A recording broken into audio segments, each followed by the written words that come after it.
nossa realidade lá fora, né? A realidade lá fora é outra, né? Então, o que acontece?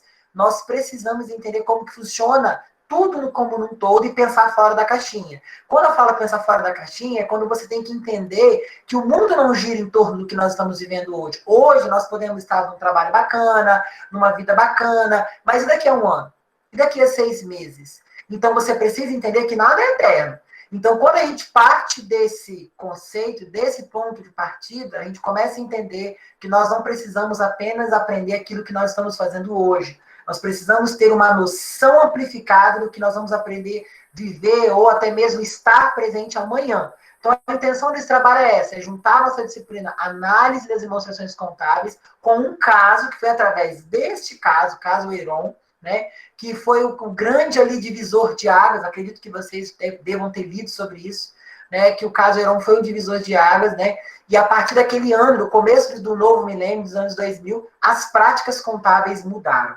Né? Então, começaram a se ter mais rigidez, começaram a ter mais cuidado, né? E nada mais do que justo, né? Porque quantas pessoas perderam seus capitais, perderam todo o seu emprego, né?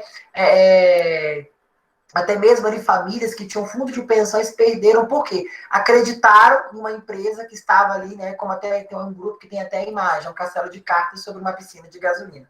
E é isso que vocês vão tratar agora. Natália, já vou passar para você. Pode ficar à vontade, tá bem? Primeiro grupo é o grupo da Natália, Larissa, Maísa, Fernanda, Luísa e Flávia. Todo mundo ok? Podem começar a apresentar. Uma excelente apresentação.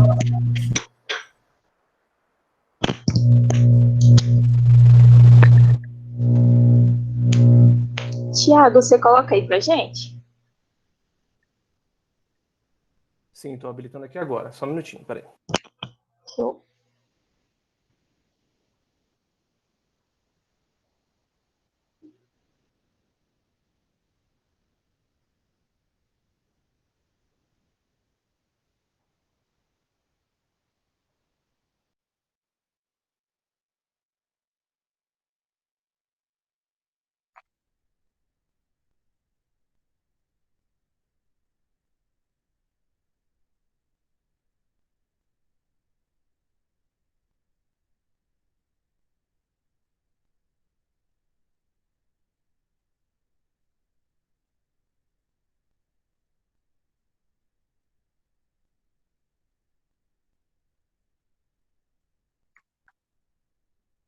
Pode começar? Pode sim. Pronto.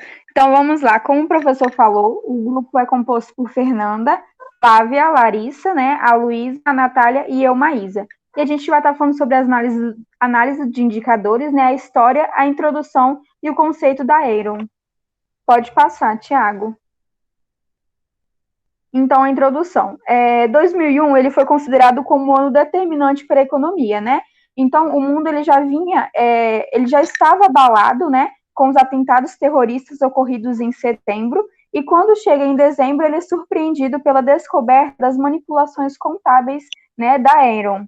Aí, ela é uma empresa que foi fundada em 1985, né, considerada a empresa mais inovadora nos Estados Unidos por 6 anos. E suas atividades principais exploração de gás, transmissão e distribuição de energia. Né? Então, a queda de Enron abala o mercado e com o seu pedido de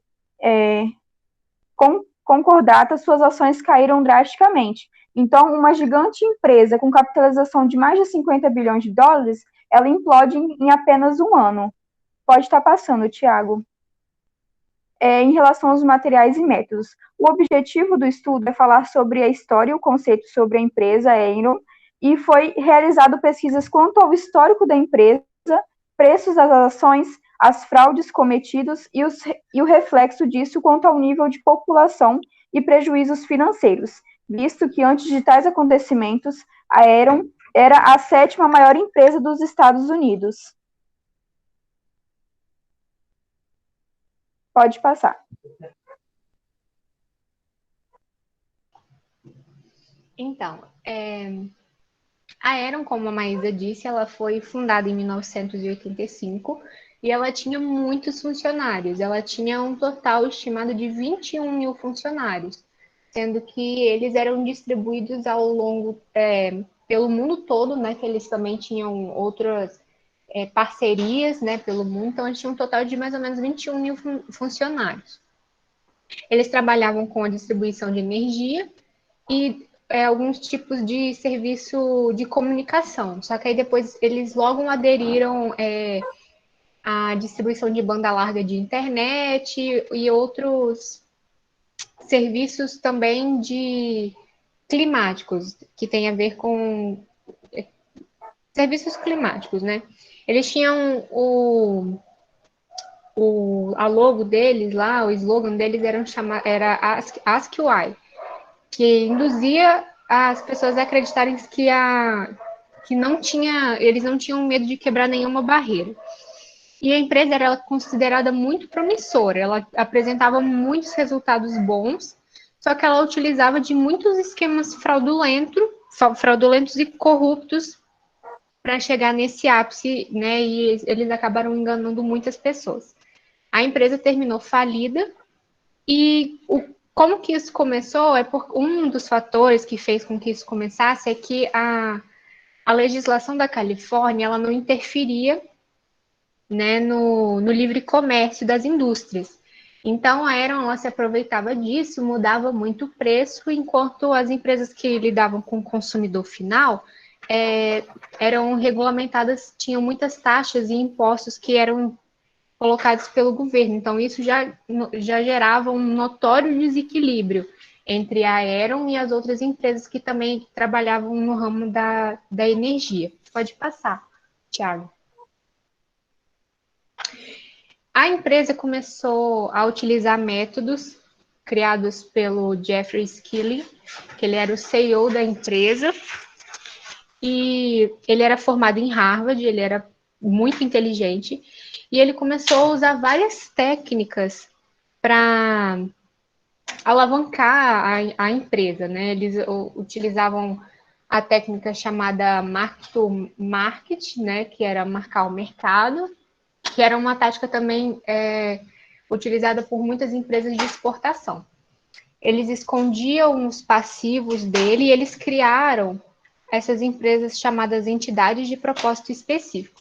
Era mais ou menos umas empresas assim, laranjas, né? Para se proteger, eles utilizavam essas empresas para fazer proteção de investimento, transferência de ativos e até disfarce de empréstimos. Então, a partir dessas práticas fraudulentas que eles utilizavam, eles conseguiam inflar muito os lucros e maquiava a real situação da empresa, que era de dívidas, e criavam uma ilusão de que a empresa era muito boa para fazer investimentos, quando, na verdade, ela estava perdendo dinheiro. Pode passar, Thiago. Então, gente, Andrew Foster, ele criou o Consumer vamos se dizer, off-books, esse nome, que são nada mais do que empresas feitas por baixo dos panos, vamos se dizer, sem registro. E ele acabou garantindo milhões de dólares. No caso, então, dessa forma, em 2000, as ações da Enron chegaram a custar 90,56 dólares, usando do deslumbramento. O que acontecia com esse deslumbramento? A prática de compra de ações, ele, querendo ou não, ela dá tanto hoje, a gente vê que, dependendo das ações, você compra por um preço baixo, mas no outro dia ela está no preço alto. Então, ou seja, tem um retorno rápido e, dependendo do valor, um valor alto. Então, querendo ou não, usando disso, os membros da Enron passaram a vender suas ações com planos dolosos em mente. Com isso, teve quedas sucessivas nos preços das ações. Os membros da Enron possuem informações sobre as perdas que foram cotadas pela empresa, como a Larissa comentou também, e passaram a vender suas ações ações e investidores ao público em geral. Foram incentivados a comprar ações com o discurso de que, com as mesmas, às vezes poderiam chegar a um valor mais alto. Então, eles tinham, em média, entre 130 e 140 dólares. Enquanto isso, eles iam vendendo em segredo e não declarando a real situação da empresa. Então, Kenneth Lay, ele fez comunicados. Ele, nessa época, ele já era o atual CEO da Enron. Ele fazia comunicados para, vamos dizer, tranquilizar os investidores, mas ele acabava por... É uma fraude em si, ele escondia a real situação da empresa.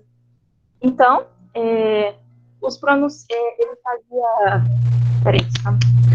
Então, as ações caíram para $42, em 2 meses depois batia a marca de $15, mas com as influências de lei, muitos ainda consideravam algo bom para comparações deste valor. Lei, ele era um cara que era muito considerado, ele é um cara influência, vamos dizer, nessa área de investimentos. Assim como também a Enron, tanto do ponto de vista dos membros, quanto também do ponto de vista, ela era vista como, vamos dizer, uma líder de mercado, era visto algo positivo. Então, dessa forma, todos os membros usaram disso para poder se livrar das ações e acabar tendo um retorno de milhões, tanto para sua família, dos membros, e acabando não se prejudicando aqueles que estavam iniciando o investimento. Pode passar, Thiago. A auditoria da Enron era feita por um dos principais executivos, Arthur Andersen, o qual possuía uma empresa de muito prestígio e renome, considerada o modelo de ramo da auditoria. Muitas companhias brigavam para tentar possuir seus auditores, devido à grande eficiência e confiabilidade. Nos anos 2000, Kenny Flare se demite da Enron e Jeffrey Skinner assume o cargo de presidente da Enron. Quando Jeffrey assumiu o cargo, Kenny, ele tinha certeza que ele ia continuar com o que ele queria, porque tudo que ele via de inovação, ele investiu o capital inicial da empresa. Nesse ano, a Enron, ela se encontrava com seu esplendor, com rendimento na casa dos bilhões de dólares. A Enron começa a passar, então, por alguns problemas de desabastecimento de energia, aonde as suas ações passaram de 60 para 0,67 centavos, chamando a atenção dos auditores e iniciando um processo de investigação, aonde as suas transações ficaram muito duvidosas. Em 2001, Skilley pede demissão do seu cargo e Kenny Flare volta de novo a ser o novo presidente.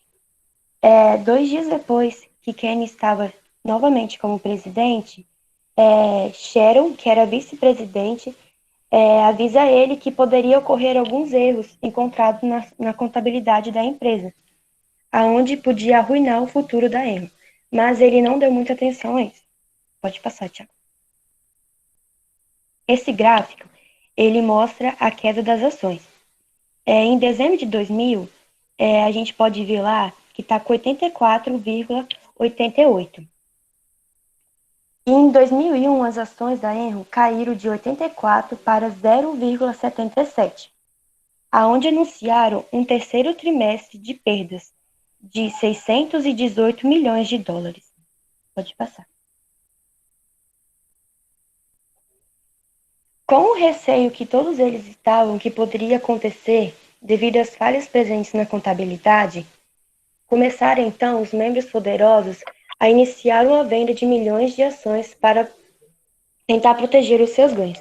Numa dessas vendas, a Linda, esposa de Kenny, eles foram acusados de ter vendido 100 milhões em ações e com isso vieram à tona todas as ações fraudulentas ocultadas pela Enron, incluindo os prejuízos que foi mantido em segredo. Com tudo isso acontecendo, o valor das ações despenca para centavos.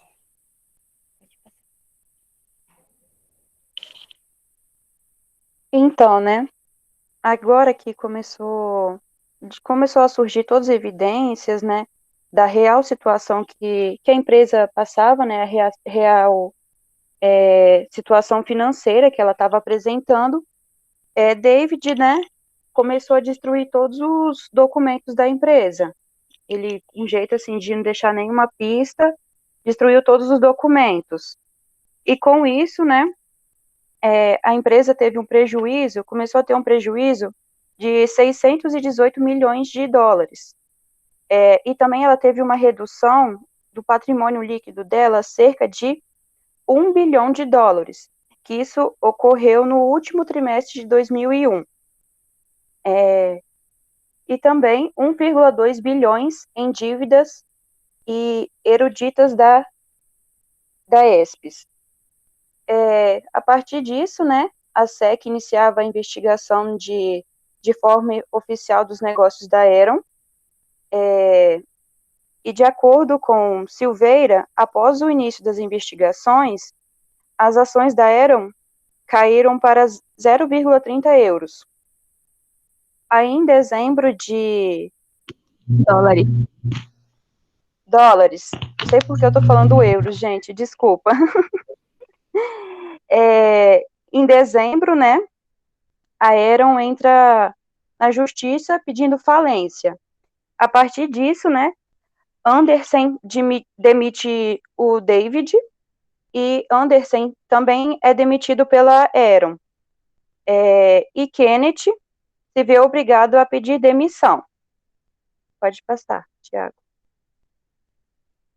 Aqui foram alguns reflexos que, a partir dos acontecimentos, a empresa foi tendo, né? Foi 20 mil funcionários que perdeu o emprego e seguro de saúde. Os altos executivos receberam um total de 55 milhões de dólares em bônus. Aposentados perderam 2 bilhões em fundos de pensão. Processos por responsabilidade civil tomaram mais de 22 bilhões de dólares, e também empresas de pequenos portes que dependiam da Aeron acabaram falindo junto com ela, né? Pode passar. E agora começou, assim, a revelação, né, a condenação deles. Andrew foi o primeiro a ser condenado, né? Ele foi condenado a 10 anos de prisão, porém recebeu uma redução de 4 anos. E Arthur, né, ele faliu após de ter que precisar de pagar 60 milhões de dólares para encerrar os processos que havia contra ele. Kenneth e Jeffrey sempre se alegaram inocentes o tempo todo, né? Nunca foram culpados.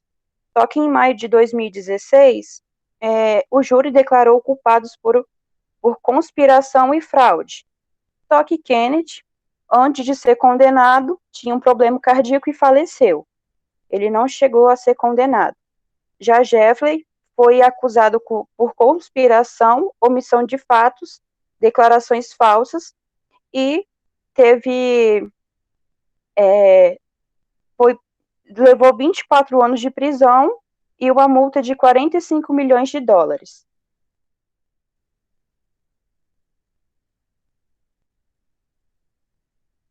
E pode passar.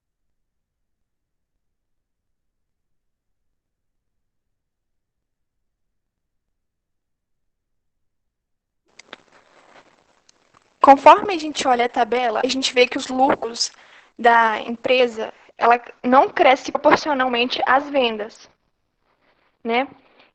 Ou seja, as vendas estão crescendo e se espera que as despesas e os lucros aumentem de forma similar, né? Mas isso não acontece. Na primeira tabela, a gente tem a comparação com outras empresas no mesmo período, assim, de 1999 a 2000. Aí a gente vê que as vendas da Aeron cresceram 151%, enquanto os lucros menos de 10%. Aí, para vocês terem uma noção ali, ó, as outras empresas cresceram 28%, 16%, 11%, 36%, enquanto que a Aeron cresceu 51%. Então, é um número bem absurdo. Dessa forma, a Aeron conseguiu multiplicar sua receita por 10 em menos de 5 anos, o que normalmente uma empresa levaria décadas para atingir esses números, né? Na segunda tabela, a gente tem dados referentes só à empresa Aeron mesmo. onde o crescimento dela foi gradativo.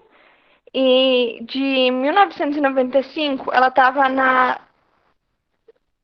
colocação 141, né, no ranking das fortunas, né, das melhores empresas dos Estados Unidos.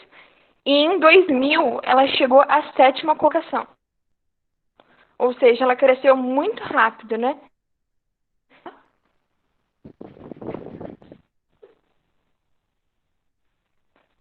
Próxima tabela, Thiago.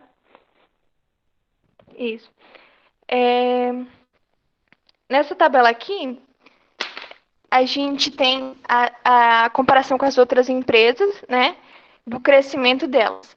No caso, as empresas, elas tinham 10 bilhões e o tempo que elas levaram para atingir a marca de 100 bilhões. Aí ali a gente vê que as outras empresas, como a Walmart, levou 10 anos para atingir essa marca. A General Motors levou 31, a Ford levou 26, a General Electric levou 26, enquanto que a Aeron levou apenas 4 anos.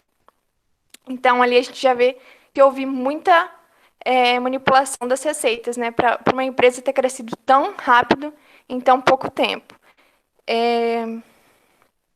O que, na verdade, levaria décadas, né? Como vocês estão vendo pela tabela ali. Próxima tabela. Pode passar. Isso. Aí, agora a gente tem um gráficozinho. Nesse gráficozinho, mostra o crescimento das ações da Aeron, né? Ela cresce gradativamente até os anos 2000, onde ocorre o ápice dela, né? Que as ações chegaram a $90 e depois ela começa a declinar, chegando até 2001, né? Dali em diante, a valer $0,25 a ação. Pode passar. Então, gente, Pode passar, Thiago. Então, para a gente finalizar as considerações finais, o caso da Enron, ela foi comparada com a queda da Bolsa de Valores americana em 1929, comparando a questão da perda de empregos, as perdas, vamos dizer, milionárias, que tiveram bilionárias a esse ponto, e o que afetou literalmente a economia estadunidense, não só ela até, porque sendo que a Enron tinha outras parcerias. E essa tragédia também demonstrou como o mercado financeiro é frágil perante administrações inescrupulosas. Para evitar que isso ocorra novamente e evitar a desconfiança dos investidores, foi criada a lei Sarbanes-Oxley, ou simplesmente SOX, né? Que não vou falar aprofundada, só que ela foi sancionada em 2002 e ela o objetivo, no caso dela, é identificar, combater e prevenir fraudes que impactam no desempenho financeiro das organizações, garantindo a conformidade com os regulamentos internos e externos da empresa, tudo que envolve missão, visão, valores, leis e diretrizes. Então, a partir disso, a gente vê a importância da análise dos indicadores, porque se realmente fosse demonstrada a questão de receitas, despesas, balanço patrimonial, total de ativos e passivos, na realidade, não teria chegado a esse nível, né? Então, a gente vê a importância dessa análise. E é isso.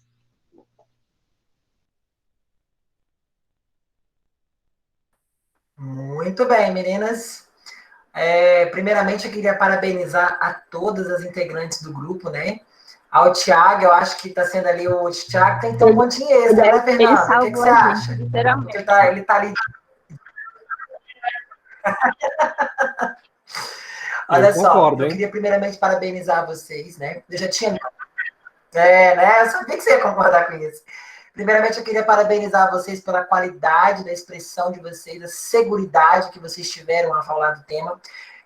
Quando algumas pessoas me procuraram, professor, está muito difícil. Eu sabia que isso ia acontecer, mas foi nesse sentido que eu queria trazer para vocês. Por quê? Lá fora, lá no mercado de trabalho, vocês não vão ter em o que se consultar. Vocês serão consultados. Então, o que nós precisamos é o quê? De profissionais que pensam rápido, que a coisa acontece agora e ele capta a mensagem e já coloca em operação.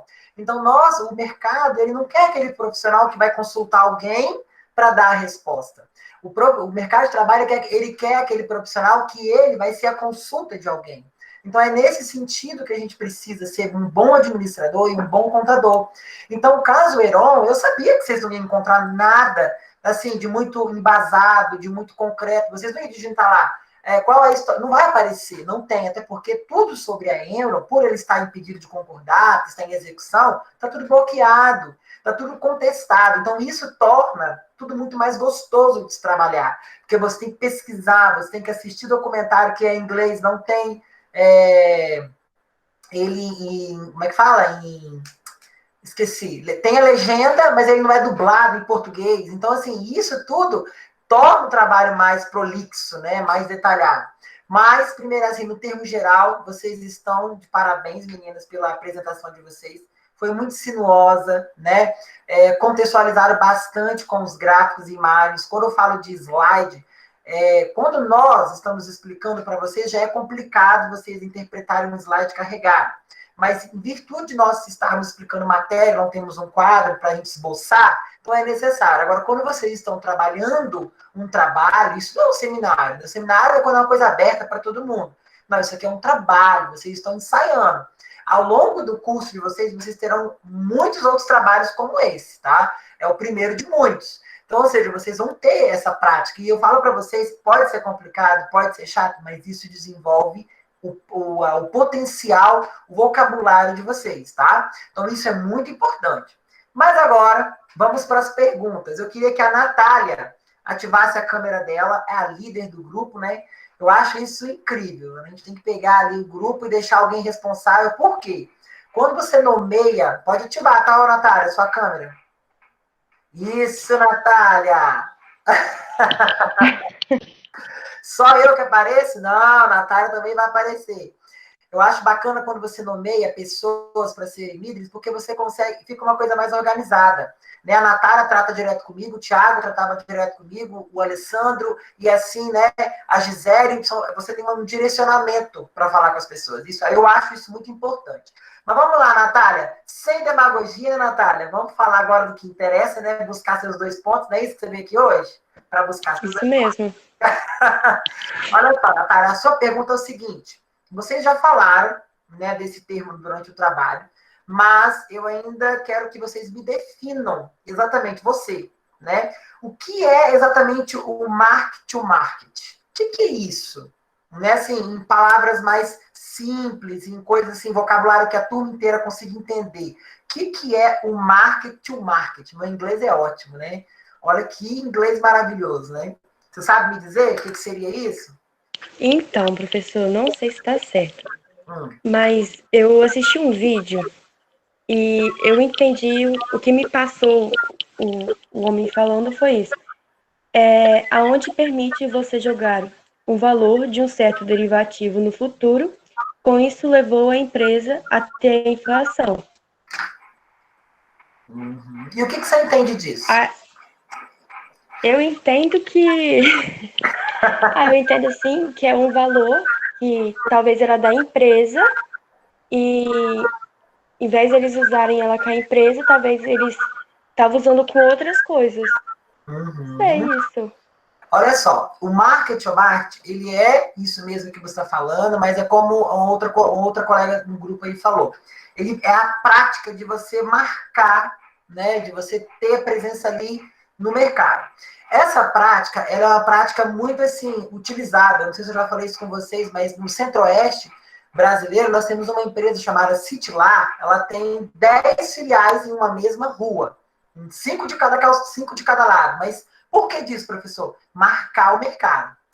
Só ela que vende, só ela que opera, e só ela que tem ali o melhor produto. Então, a concorrência com ela fica muito difícil. No caso da Enron, ela já estava o quê? Fraudando as suas demonstrações contábeis. Então, essa prática, Natália, eles não queriam descer. Porque existe um ditado que quando você está embaixo, você começa a subir, é gostoso. Agora, quando você está em cima e começa a descer os degraus, isso não é uma posição favorável. Então, eles começaram a utilizar essa prática ali, né? E aí, assim, eu não sei se vocês chegaram a ver, mas eles fizeram uma série de coisas, além de fraudulentas, mas cometeram crimes, né? Tem uma parte lá que eles fazem uma coisa horrorosa lá com a Califórnia, desligam a energia da Califórnia para eles conseguirem a concessão. Então, ou seja, uma série de fraudes que as pessoas no começo dos anos 2000, eles não tinham essa anuância de ler as demonstrações. Quando eu falo ler, não é você pegar lá a caixa e colocar lá, na caixa tanto, disponibilidade, não. É você fazer aquele cálculo de indicadores, é você olhar para uma demonstração e saber que, opa, tem algo estranho.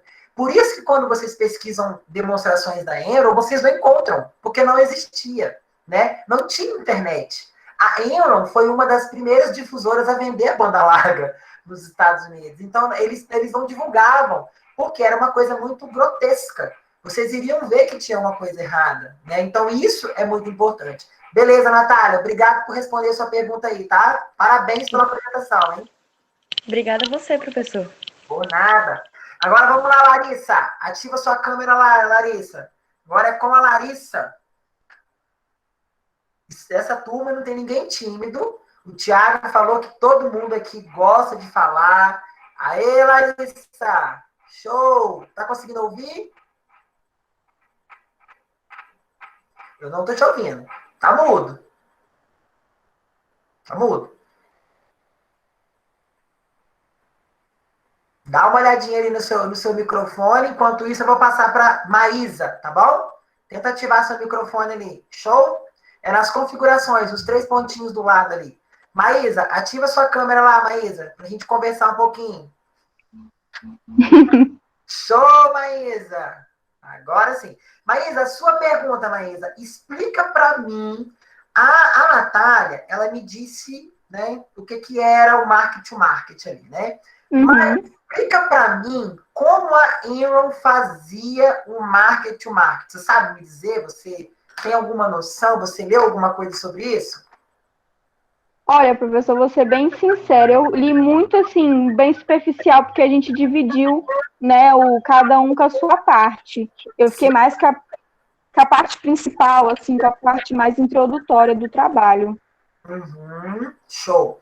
Mas você chegou a ver alguma coisa sobre o market to market? Não, para falar a verdade, nessa parte, não. Não, né? Então, olha só.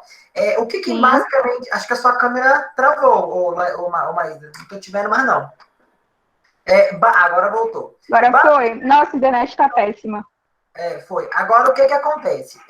Basicamente, a Enron, ela não aceitava ninguém impor o mercado dela. As ações dela, a prática, o que levou ela a fazer o market to market foi o quê? O próprio governo, Maísa, lá da Califórnia, que é um dos estados, né, lá que compõe os Estados Unidos, ele não tinha nenhuma regra de contabilidade, né? Assim, clara. Então, a Enron, por ela ser uma grande empresa, né, ela se logo definiu o mercado dela. Opa, então eu vou chegar lá para o estado, o governador é meu parceiro, compra as minhas ações, está apoiando a minha empresa, eu vou estabelecer um tipo de análise de informações contábeis que eles vão adotar como padrão. E foi o que aconteceu. Então, a Enron, ela praticou esse market, ela marcou o mercado, Maísa, nesse sentido, tá bom? Mas beleza. Sim. Vamos lá, então. Beleza, Maísa. Obrigado, hein? Fernanda, ativa sua câmera lá, Fernanda. Vamos ver a Fernanda agora. Alô, Fernanda! Dá pra ver, gente? Me ouvir? Tô te ouvindo e tô te vendo também. Fernanda, vamos lá. Defina para mim, Fernanda Knack Leite, o que é o SPE? O que é isso? O que é o SPE? Ai, pessoal, logo a parte que eu não entendi essa pergunta.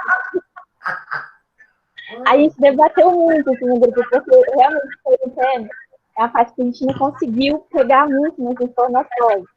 A Larissa, que a gente assiste, mesmo assistindo documentários, eu estava tão precisando coisa, eu adorei esse professor.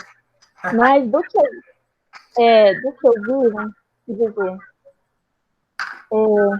sério, professor. Ele é uma sigla, o SPE, ele é uma sigla em inglês, né? Ele significa uma coisa, né?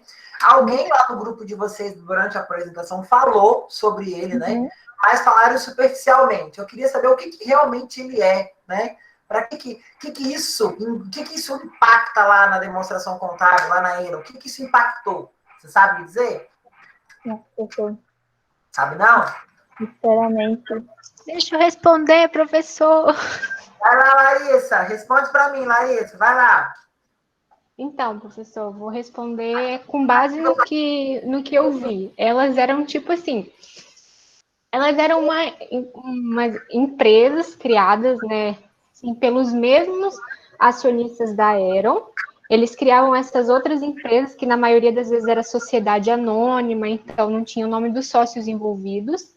Aí o que eles pegavam? Faziam toda vez que aparecia alguma coisa que ameaçava a saúde da empresa, eles pegavam e jogavam para essas SPEs aí, que são as empresas de alguma coisa específica, fugiu agora o nome.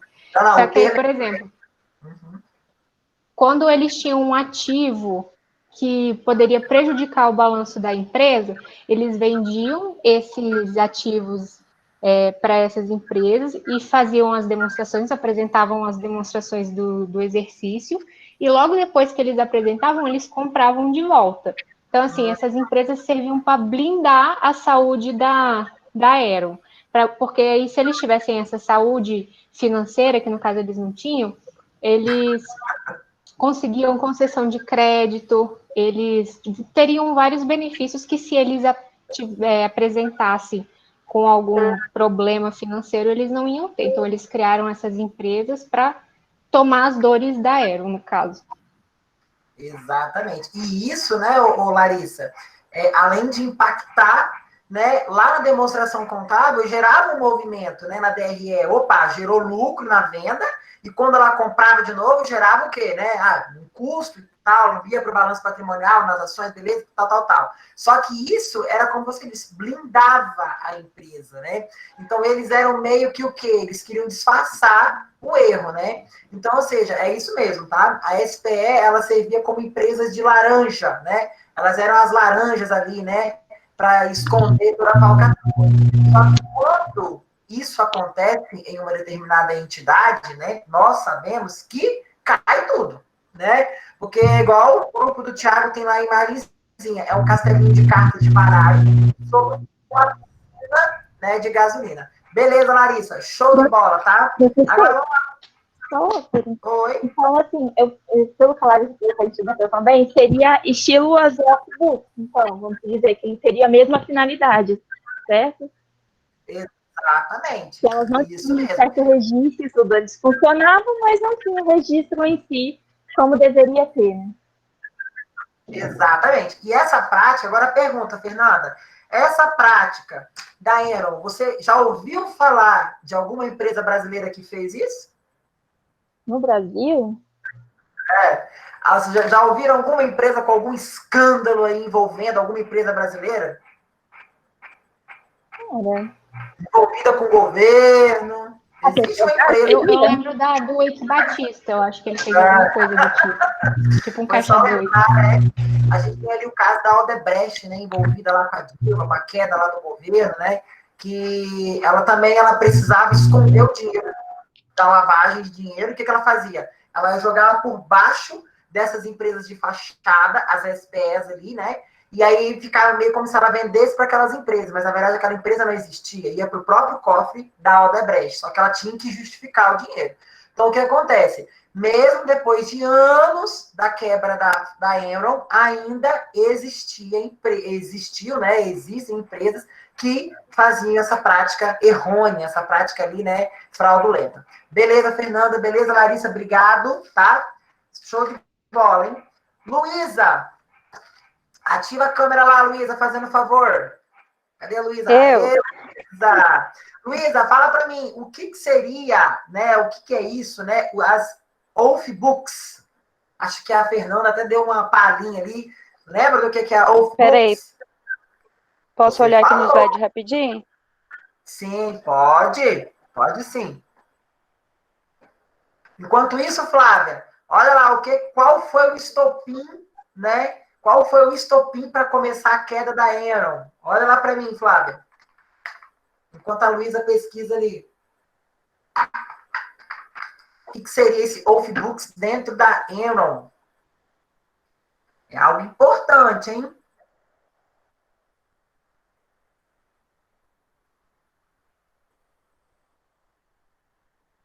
que acontece?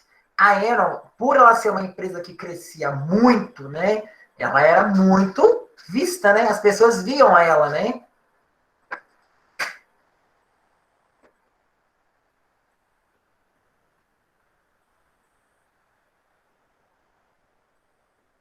Professor? Pode falar? Pode. Pode ir lá, fala então, Luísa. Não, eu não sei, professor. Sabe? Ah, perdão, Luísa, desculpa. Vamos lá, olha só. As Oathbooks, ela foi criada lá por Andrew Falston, né? Um lá dos executivos da Enron. Então, o que isso propunha? A manipulação, né, prepodita ali de informações contábeis, né? Criavam, além dessas SPS, existiam essas Oathbooks ali, né? Que garantia, né, a manipulações de milhares e milhares de dólares, né? Entre entes da família, né? Dos próprios funcionários, do corpo colegiado lá que cuidava da Enron. Porque isso também, concorda comigo que só vai entrar lá no imposto anual deles de renda americano, que é parecido com o nosso, só os rendimentos nossos ou de nossos dependentes. Mas se os nossos dependentes não são mais dependentes, são independentes, a declaração deles é individual. Então, eles criavam mais essa prática fraudulenta para quê? Para esconder os valores, né? Os grandes valores que passavam pela Enron. Beleza, Luísa? Obrigada. Beleza, por nada. Vamos lá para Flávia. Fala para mim, Flávia. O que foi o estopim ali para começar as investigações da Enron? Você sabe, Flávia, me dizer?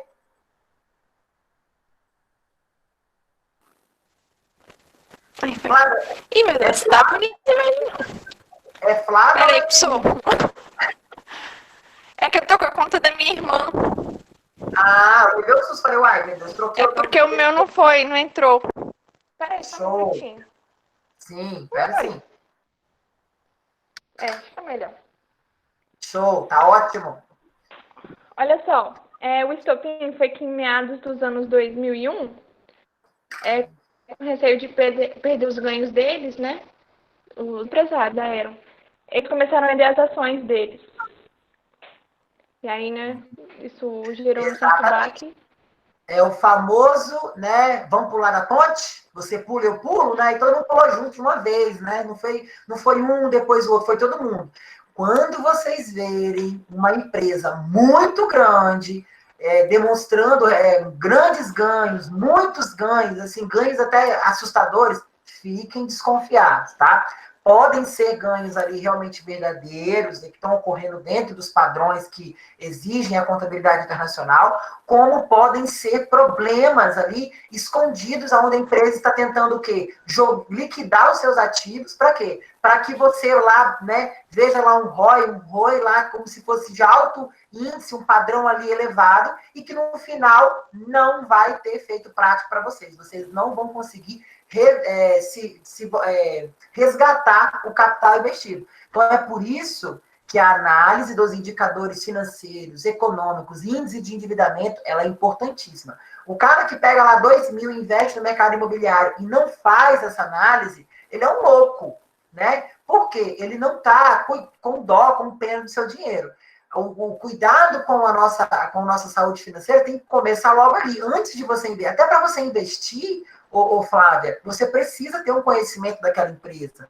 Você tem que olhar não só uma DRE, mas todas as demonstrações e ver o conjunto e ver se realmente ela está saudável. Porque se ela estiver com algum problema, você não consegue ver apenas pela DRE ou pela apenas o balanço. Você tem que olhar cada uma.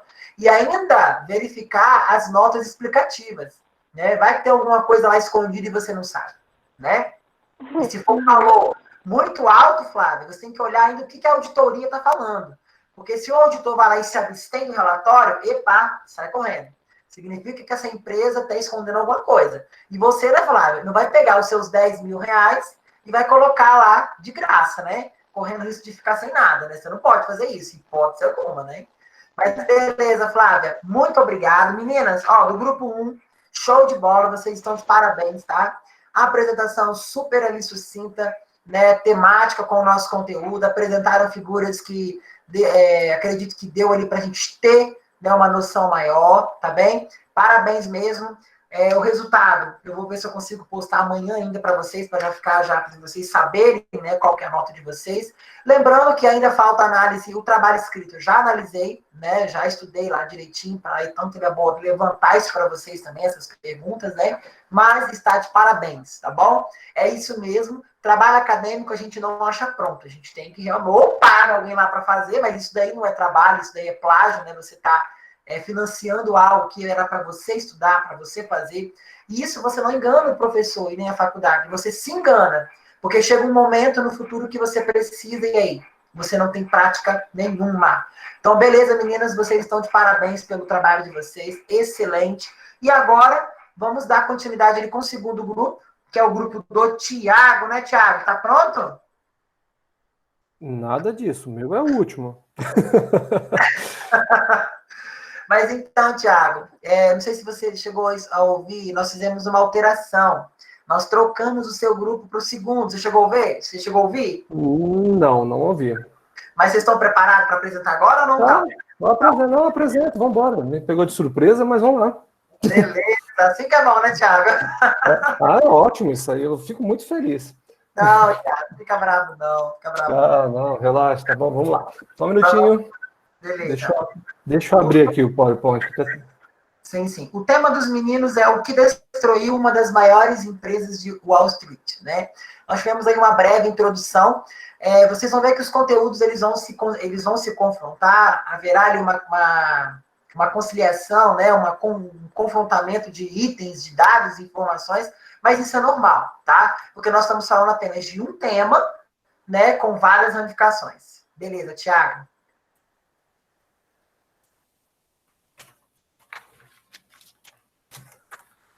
Tá, podemos iniciar? Pode sim. Tá, vamos lá. Deixa eu tirar esse ocultado daqui. Pronto. Então, gente, meu grupo é composto por Gessimara, João, Rafael, Thaisa, Tainara e eu que vos falo, né? De forma bonita, né? Tiago. Vamos lá. Meu grupo vai falar sobre o que destruiu uma das maiores empresas de Wall Street. Muito se fala na Enron de fraude contábil. Mas será que realmente foi uma fraude contábil o principal motivo dessa falência, dessa grande empresa, dessa empresa que vendia sonhos, né? Só que na minha visão, ela vendia fantasia. E por que fantasia? Porque por fora era tudo lindo. Quem via de fora via algo maravilhoso. Só que quem estava dentro sabia o que se passava, né? E temos ali um exemplo, esse castelo de cartas. Todo mundo sabe que um castelo de cartas, quando você faz, ele é todo bonitinho. Só que qualquer impacto que ele sofre, qualquer vento, ele desaba. Agora, você imagina um castelo de cartas ao contrário. É muito mais frágil. É muito mais sensível, né? E temos nessa imagem aqui, podemos ver, exemplos aqui em cima, dos executivos, né? Primeiro, vamos começar por baixo. Aqui embaixo, vamos botar aqui que seriam os empregados, os funcionários, injetando o pouco dinheiro que ganhava, ou muito dinheiro que ganhava, ele investia nessa empresa, né? Que os próprios executivos incentivavam os seus colaboradores a investir dinheiro lá dentro. E no outro lado, no lado direito, temos ali os analistas, os consultores, incentivando os investidores a aplicar seu dinheiro nessa empresa. E em cima, temos os executivos, pulando fora, enquanto que o castelo desmorona, com as suas maletinhas de dinheiro. Então, a fraude contábil da Enron foi muito mais do que consequência de falhas, né? Foi uma sequência de falhas no seu mecanismo de governança corporativa. E foi através dessas falhas que seus executivos, né, e conselheiros puderam realizar essas fraudes. E como podemos explicar essas falhas no mecanismo de governança, né? Nos Estados Unidos, eles elaboraram uma teoria chamada teoria do ABCDE. Ela foca nos seus 5 guardiões. E esses guardiões seriam também conhecidos como gatekeeper. Agora, perdão, a palavra fugiu, mas depois a gente corrige, né? Vou procurar ela direitinho e vou falar para vocês, né? E essa teoria, ela trata ali né? No caso, os auditores, os bancos e corretoras, os consultores, os diretores, né, conselheiros, que eu vou explicar mais à frente, né? E todos os demais, né? Everyone else, que seriam todos os outros responsáveis por essa fraude. Os auditores, né? Uma das principais responsáveis pela fraude da Enron, né, foi a empresa de auditoria, né, Arthur Andersen, né? Ela realizou a auditoria na Enron desde a sua fundação até a sua falência, em dezembro de 2001. Só que a Andersen prestava serviço de consultoria e auditoria interna para a Enron. Dessa forma, podemos observar, né, ali a primeira falha de governança corporativa da Enron, né? A falta de independência da auditoria externa e auditoria interna. Aí vocês podem me perguntar, né? E por que esses órgãos precisavam ser independentes? Uma das funções, né, da auditoria externa é supervisionar o trabalho da auditoria interna. E para que esse monitoramento aí todo seja eficaz, essa avaliação ela tem que ser imparcial. Como que você pode ter imparcialidade numa empresa que ela presta consultoria e auditoria interna? Tudo bem, até poderia ser relevante você aceitar uma empresa prestar consultoria e auditoria interna, mas jamais ela poderia assumir esses três papéis, principalmente o de auditoria externa, né? Outro fator também disso aí era os auditores da Andersen também eram executivos na Enron. Aproximadamente 86 desses auditores aí trabalhavam na Enron, eram executivos da Enron, né? Eles tinham um andar no prédio só para eles. Em 2000, a Andersen, ela recebeu 52 milhões de dólares da Enron só por serviço de consultoria. Isso daria mais ou menos aí o que $1 milhão por semana, aproximadamente, né? E eu botei como um fato marcante ali a destruição dos documentos, que já foi falado no primeiro grupo, né? Que o David Duncan, né? Ele, por meio de um código lá, mandou que fosse destruído qualquer evidência dessa auditoria prestada, né? Os bancos e corretoras, né? A Enron mesmo, ela gastava centenas de milhões de dólares por ano, né? Com bancos de investimento que assessoravam essas operações. E dentre esses bancos, estão os maiores bancos de investimento do mundo, né? O nome é JP Morgan, né? Um deles é Merrill Lynch, e o outro seria o Citigroup. Só esses três bancos, que eram os maiores do mundo, né?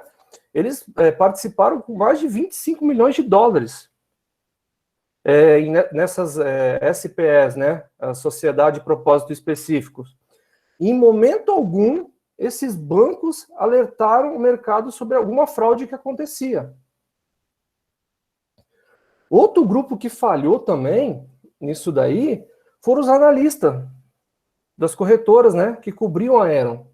Em 2001, quando a Enron exibiu o seu balanço com seu primeiro trimestre de prejuízo, 16 dos 17 analistas que cobriam a Enron, né, continuaram incentivando os investidores a comprar ações, mais ações. Aí já dava a dizer que possivelmente já estavam comprados, era muito óbvio isso, né? Os consultores, né? A Enron gastava também muito dinheiro com empresas de consultoria, escritório de advocacia. A principal empresa de consultoria da Enron foi a McKinsey, acho que é assim que pronuncia esse nome aí. Essa empresa prestou serviço de consultoria para a Enron durante 18 anos e recebia, assim, em média, 10 milhões de dólares por ano da Enron. E em nenhum momento essa empresa de consultoria avisou os investidores qualquer causa de fraude que poderia estar acontecendo. Olha só, né? Os escritórios de advocacia, muitos deles ajudaram a Enron a criar documentos legais para criar essas SPS. O escritório Vinson Elkins, acho que é assim que pronuncia, não sei, perdão aí no inglês, né? Que era um dos maiores e mais famosos dos Estados Unidos, só em 2000 recebeu em média por volta de 50 milhões da Enron. Eles também, em nenhum momento, avisaram o mercado, todos ficaram calados e se aproveitaram para lucrar em cima dessas operações da Enron. Temos também, são as agências de risco. a Aeron era avaliada pelas 3 maiores agências, a Moody's, a Standard & Poor's, também outro inglês maravilhoso, e a Fitch, né? E em momento algum, elas também falaram dessas fraudes que aconteciam. Aí você imagina, como que você vai desconfiar de uma empresa que é avaliada pelas 3 maiores agências de risco, né, que avaliam isso daí, então todas elas, até mesmo semanas antes da falência, elas continuavam dando recomendações ao mercado de grau de investimento para a Aeron, né? A Aeron, ela tinha, dizia que a Aeron, ela tinha capacidade de pagar suas dívidas e de cumprir suas obrigações. Então, o que acontecia? A tendência era sempre ter esse fator favorável, porque ninguém ia desconfiar deles, né? Temos também, né, os diretores ou conselheiros, né? Talvez foi uma das maiores falhas da Aeron. Foi a falta de independência do conselho em relação à direção executiva. Kenneth Lay, ele acumulava os cargos de diretor-presidente e presidente do conselho de administração, de 1936 a 2000. Não havia independência desses 2 órgãos. E a sua independência é importante, porque a principal função, talvez, do conselho de administração é de monitorar a diretoria e de que ela só tome atitudes assim que visam a criação de valor para a empresa, ou seja, a proteção dos acionistas. E isso não acontecia, porque quem dava conselho era ele mesmo. Então a palavra dele se mantinha, né? Além desse acúmulo de função, Kenneth Lay era muito próximo de Jeffrey Skilling, né? Que foi durante muito tempo o diretor de operações da Aeron. E apenas em 2001, no caso, apesar de ter ficado tanto tempo como diretor de operações, em 2001 ele assumiu, né? Assumiu o cargo de diretor-presidente e ficou só 6 meses no cargo. Jeffrey Skilling era mais próximo ainda desse sujeito aí, o Andrew Fastow. Fastow era tão próximo de Jeffrey Skilling que colocou até o nome de um dos seus filhos de Jeffrey, em homenagem ao amigo. E para vocês terem uma ideia, uma das medidas mais absurdas que teve, que esse conselho tomou, foi no ano de 2000. O conselho de administração, após a Aeron apresentar um lucro líquido de 975 milhões, ele aprovou uma distribuição de bônus de 750 milhões para 65 executivos da companhia. E desses 750 milhões, 253 foram para 5 dos 5 maiores executivos da companhia. Dentre eles, os 3 citados aí. Olha só que máfia, né? Kenneth Lay, para vocês terem como curiosidade, né, vendeu mais de 300 milhões de dólares em ações antes da falência da companhia. E mesmo assim, como já disse lá no Castelo Sindicato, ele continuava falando para os seus funcionários: investe, e comprem ações da companhia, que ela é segura, vai garantir a independência de vocês, né? E para concluir, para não ser mais delongas, né, podemos concluir que dentro dessa falha de governança corporativa, houveram 3 características específicas que levaram à falência da Aeron. Dentro delas se destacam, né, as características cultural, individual e organizacional. Na cultural, nós podemos destacar a filosofia de ganância, que motivou um forte desejo de lucro, o que gerou um grande envolvimento e persistência em atividades antiéticas. No individual, podemos destacar a vulnerabilidade, o medo e a falta de controle, de liderança, intensificados pela avaliação de desempenho, o que motivava os funcionários a evitar denúncias de irregularidade. Essa avaliação de desempenho, não sei se alguém vai falar mais à frente dela, foi implantada pelo Jeffrey. Ele implantou o CRD na companhia, né? Que era assim, uma forma simples, era um projeto assim, desmaga e siga em frente. Ele tinha um sistema de nota de avaliação, né? E dessa avaliação, 10% dos funcionários teriam que ser demitidos todo ano. Só que, assim, nenhuma empresa conseguiu se desenvolver ou crescer demitindo 10% dos seus funcionários todo ano. Então, isso, o funcionário mesmo, ele sabendo que poderia ser demitido, já tinha uma solução, aquilo agravava mais ainda se ele denunciasse qualquer coisa. Era muito mais fácil de saber que ele seria o próximo a ser demitido. Na organizacional, os conflitos nas práticas da empresa, né? E a falta de independência do conselho em relação à direção executiva, que não existia. Bem, é isso daí. Perdão se ficou faltando alguma coisa.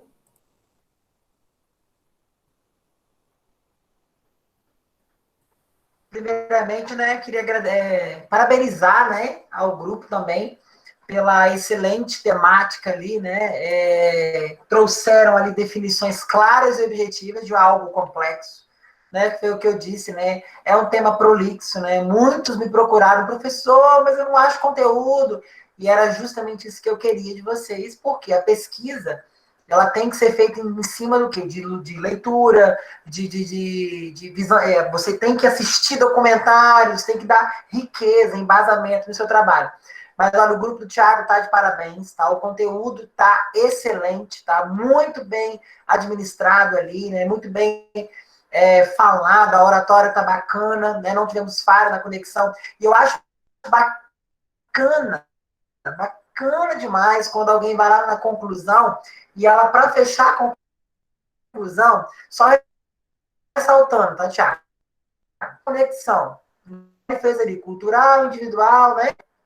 Por quê? A Enron, ela tinha essa cultura maçante de botar o próprio funcionário para brigar com ele, né? Por quê? Ele com ele. Então, ela incentivava, mas era briga.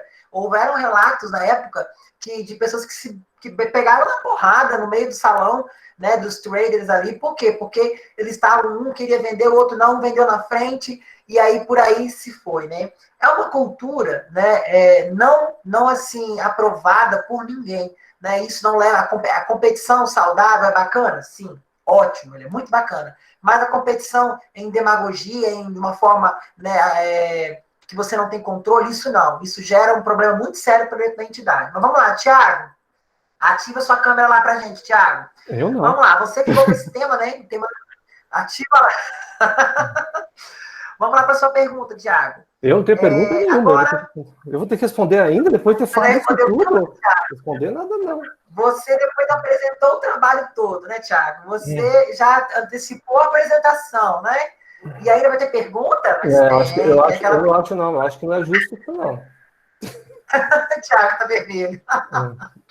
Vamos lá, Thiago. Olha só. Você disse que a Enron, ela tinha a mesma empresa que fabricava as demonstrações contábeis, ela fazia a auditoria, não é isso? Sim.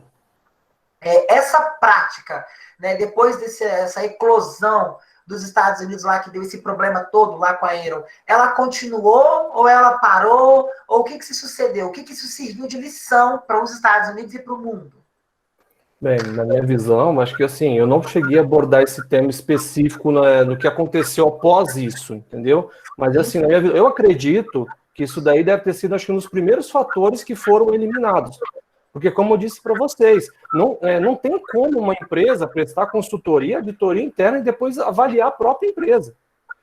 E ainda mais, sendo que os funcionários que auditam essa empresa, eles trabalham nessa empresa, igual aconteceu lá. Esse é outro fator marcante.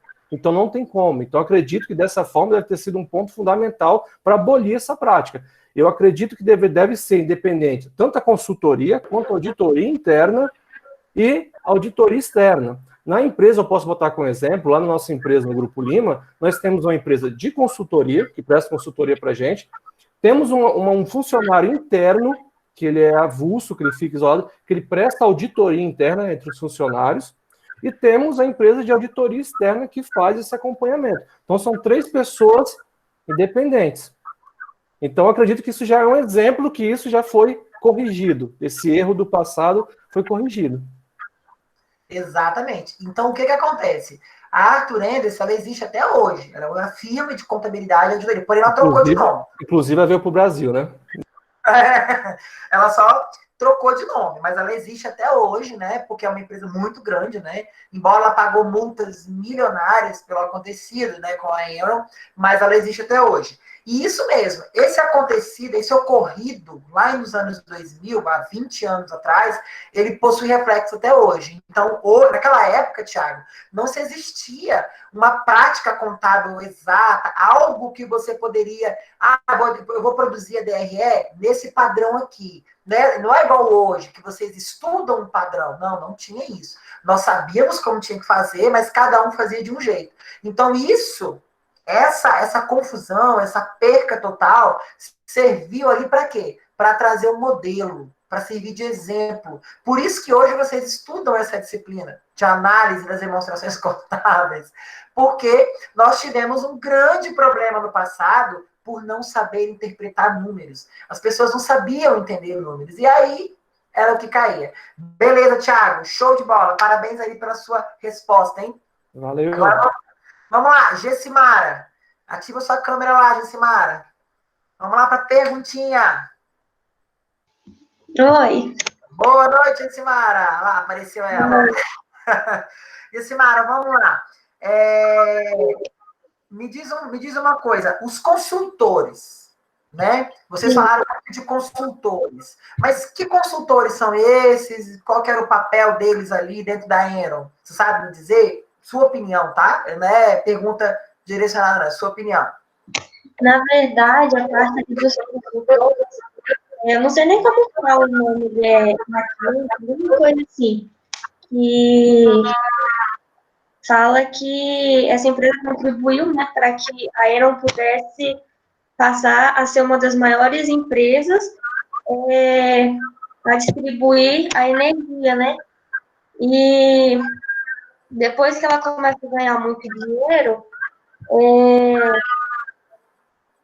começou a subir, a receita da Enron começou a subir muito rápido, igual as meninas apresentaram no primeiro grupo. E aí entra todas aquelas pessoas, o Jeffrey, que foi uma das pessoas que dirigiam um dos cargos mais altos, né, da empresa, e ele, como se ele fosse o jornal da falência da empresa, porque ele foi o diretor executivo e ele foi um dos principais acusados por supervisionar e enganar investidores e autoridades reguladoras usando sociedades e entidades especiais para esconder as perdas e mostrar o balanço contábil da Enron.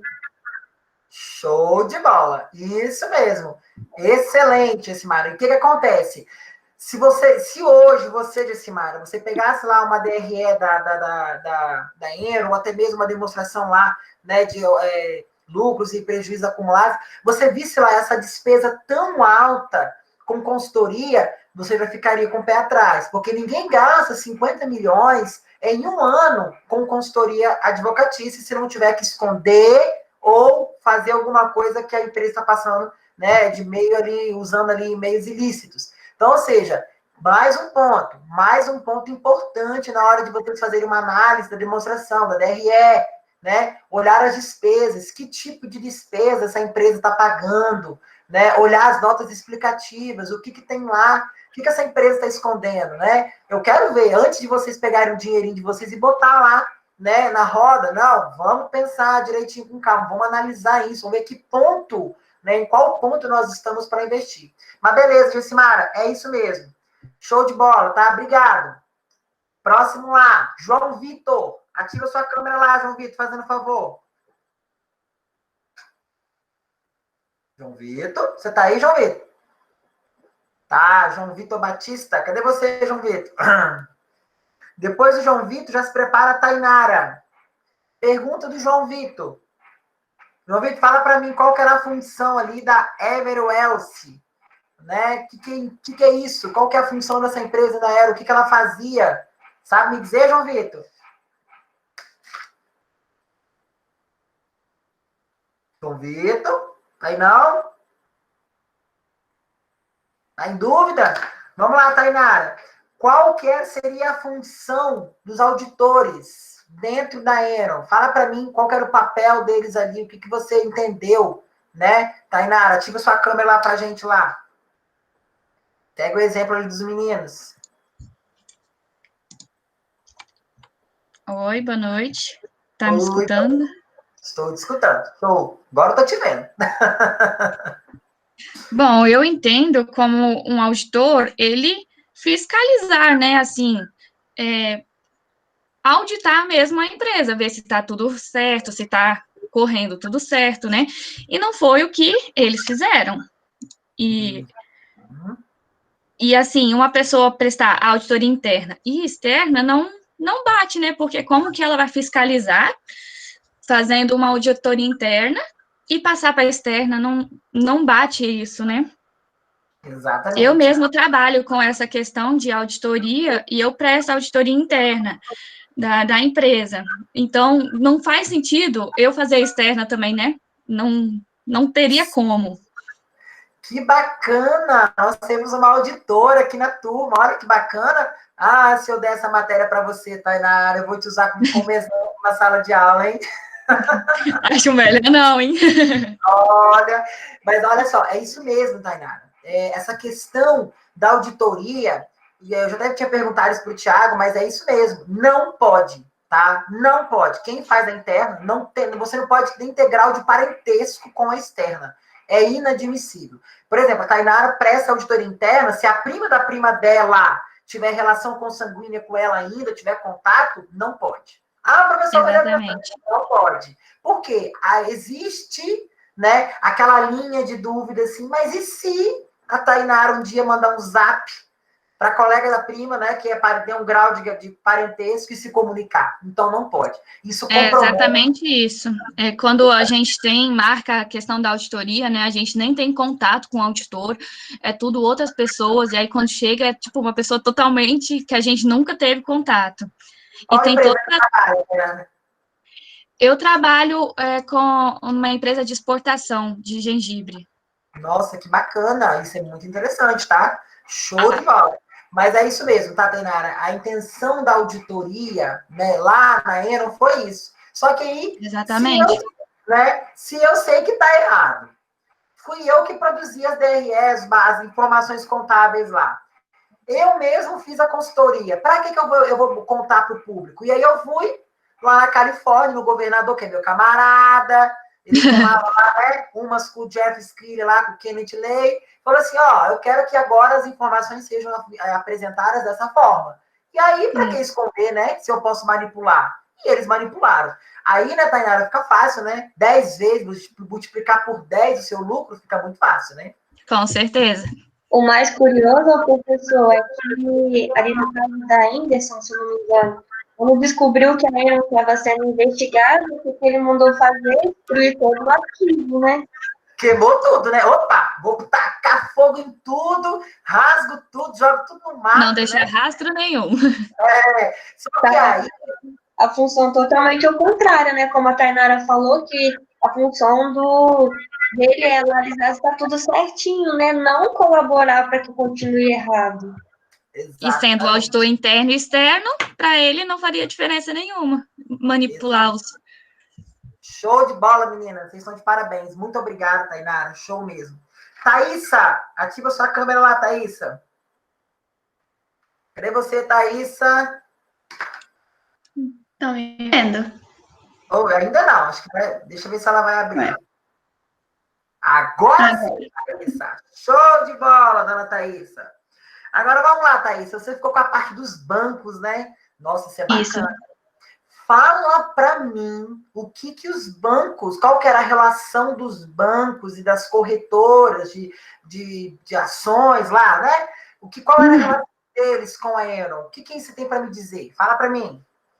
Bom, pelo que eu vi, eles tinham bastante relação com os investidores, né? O que ocorreu foi que eles não alertaram, até porque eles recebiam para isso, né? Eles não alertaram os investidores do que estava acontecendo na Enron. Então, igual, deixa eu até conferir aqui, que eu até achei que, igual, com essa ajuda, a Enron conseguiu esconder por 2 anos consecutivos bilhões de dólares, né, de dívidas. E... Deixa eu ver aqui.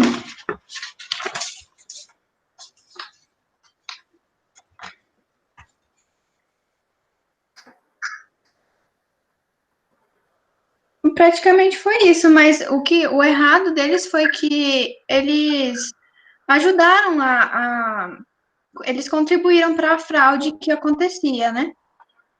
Esse é o famoso, né, Thaísa? Eu sei que tá errado, mas eu vou fingir que não tô vendo, né? A gente vê muito até porque eu tô ganhando muito com isso. Eles ganhavam muito com as taxas deles também.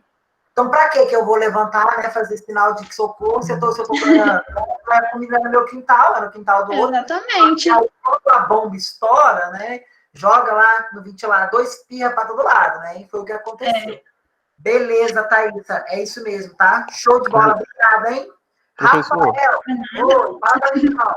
é porque foi mal, eu tive que atender meu padrasto aqui, eu não consegui responder a pergunta. Cadê sua câmera? Ativa sua câmera. É porque eu tô no computador, meu computador não tem câmera. Beleza, fala pra mim. Show. Poderia repetir a pergunta? Sim, eu queria que você me dissesse ali qual que era a função, qual que era a relação da Everwealth, né, que era uma empresa lá parceira lá, não é isso que vocês colocaram para mim? Qual que era a função ali da Everwealth com a Enron? Qual que era essa relação? O que tinha ali entre as duas? Quando eu estava fazendo essa pesquisa, né, muita gente aí já falou, né, sobre as fraudes que a Enron tinha, né? E essa empresa, ela meio que auxiliou, né, para que tenha essa fraude, né? Até que eles faziam promessas, mas não tinham fim, né? Eles não cumpriam, eles driblavam, né, a fiscalização e manipulavam os preços, né? Então, quem investia, no final ia ver que não foi um investimento em si, né? Era uma furada. Era uma furada, foi uma dívida.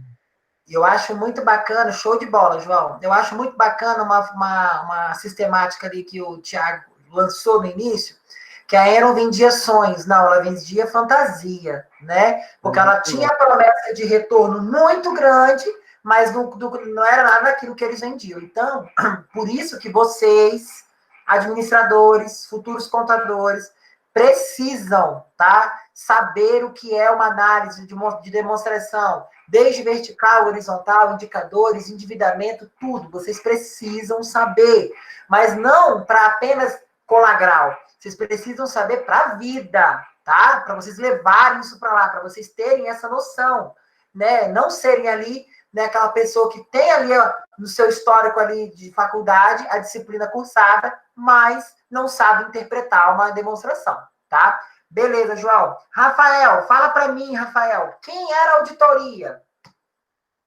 Diz para mim, Rafael. Opa, boa noite. Boa noite. Fala para mim, quem era essa auditoria? Qual foi ali o grande...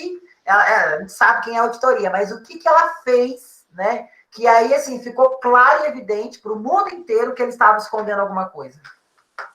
No caso, ela, vamos dizer assim, ela omitia os dados, que na verdade eram os prejuízos, né, e só apresentava os lucros, e o que escancarou tudo mesmo foi a queima de arquivo, vamos dizer assim, né?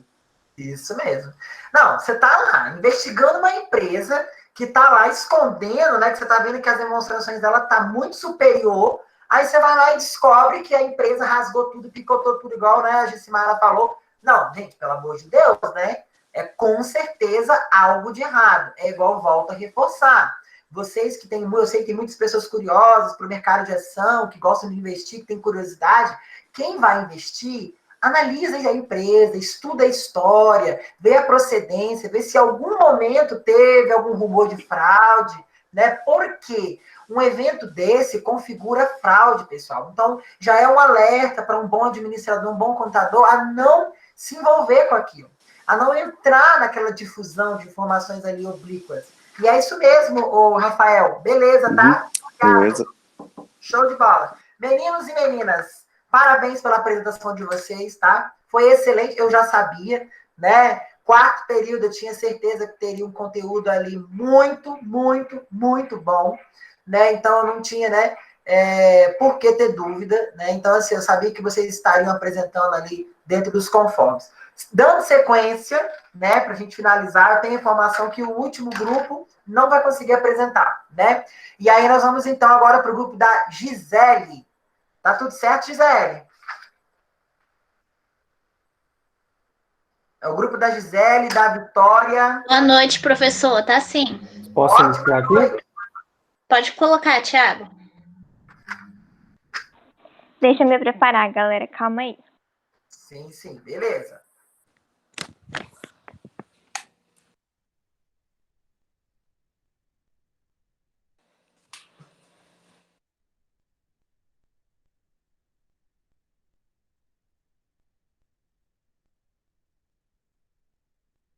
Quando puder passar, vocês falam, tá?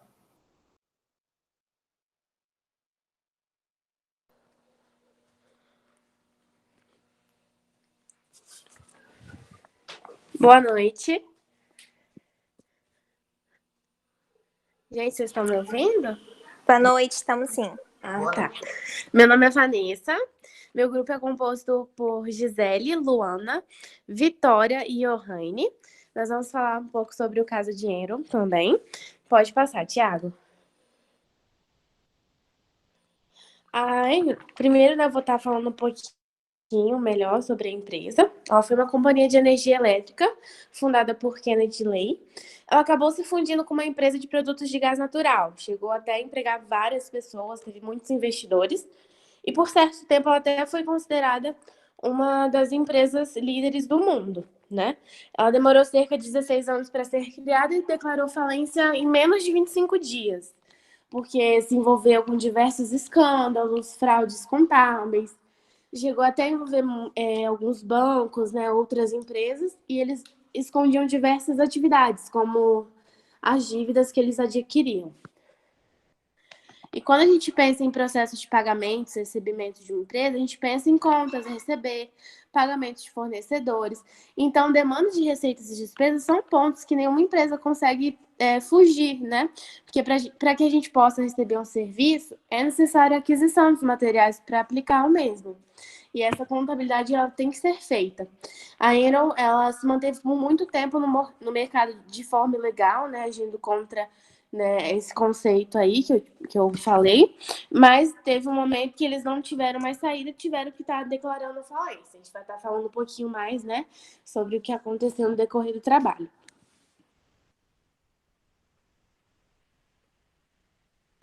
Pode passar. Então, o nosso trabalho, ele vai ser apresentado para mostrar como era feito esse procedimento operacional, né, a venda, recebimentos, pagamentos e outras coisas que aconteceram lá dentro, né, dessa empresa.